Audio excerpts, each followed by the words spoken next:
Biden's education department caught spending more than $1 billion taxpayer dollars on diversity, equity, and inclusion grants, according to a new report by Parents Defending Education. Some of the ludicrous spending includes more than $489 million on grants for race-based hiring, over $343 million on general DEI programming, and $169 million on DEI-based mental health training.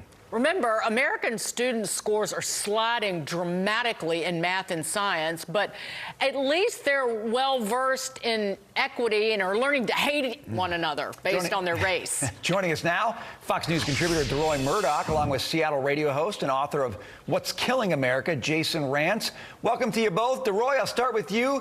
This is why I think the Department of Education's got to go. What do you think?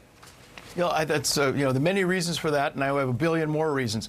I think this sort of thing is extraordinary. I mean, not only are these bad ideas, these are expensive bad ideas, and in the name of fighting racism, what's amazing, you've got the federal government, our taxpayer dollars, funding programs such as one in Oakland, California, from which white people were excluded, and then racially segregated affinity groups in the Boston city schools. So in an effort to fight racism, we're actually promoting segregation with our taxpayer dollars.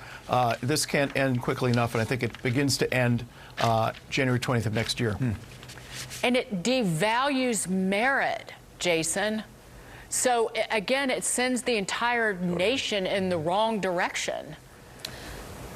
100%. It replaces meritocracy with racial quotas. It would prioritize one's identity over their qualifications. This was always intended to be this Trojan horse for institutionalizing racism and sexism and victimhood, all under this guise of being fair and pushing back against historic wrongs. And we know precisely what it is they're doing. They're looking to enact some sort of revenge, because ultimately this always hurts white students. It sometimes hurts Asian students as well, and you're not actually helping anyone. You're certainly not helping kids who actually need to learn that the reason why maybe they didn't get an A was because, well, their math question was answered incorrectly, and no, math is not in fact racist. How about that? DeRoy, believe it or not, once upon a time, I was a spelling bee champion.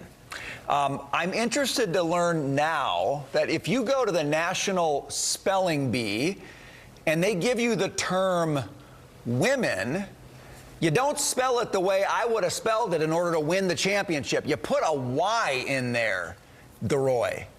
Yeah, it's quite What something. in the world is going on?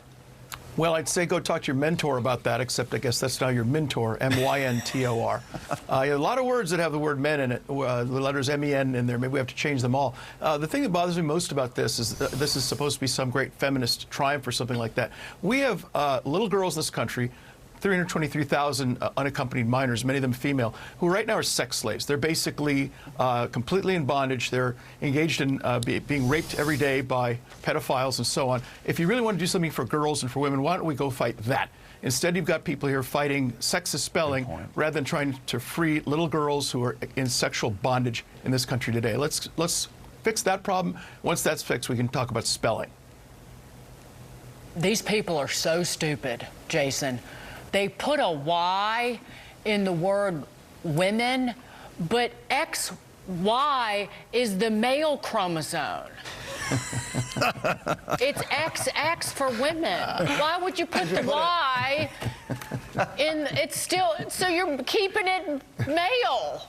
You morons. Yeah, I mean, look. We find a way. They're rabid feminists. They're hardcore leftists. This is what they do. They are bored to tears, I suppose. Or they're looking at some actual problems out there and saying, hey, you know what? I don't feel like I'm qualified to solve them, so I'll just change words. And what we've seen over and over and over again, especially on the left as a strategy, when you have control of the language, you have control of debates. When you get to determine what words now mean different things, you're able to then completely reframe and redefine what it is that we are having conversations about. And so it's a really easy way to win arguments. This, of course, is just virtue signaling. I've seen the word folks also be done. You put an X at the end of it for some reason. It doesn't make any sense, but it's to be more inclusive of the LGBTQ community. It's not. It just tells us, it signals to us, to quote you, Dagan, they're all stupid. You know what is the most inclusive word ever? Y'all. Y'all. Thank y'all, And I see the word, and Jason. I saw on that list, I saw the word mansion. That sounds pretty sexist to me. Bye, y'all.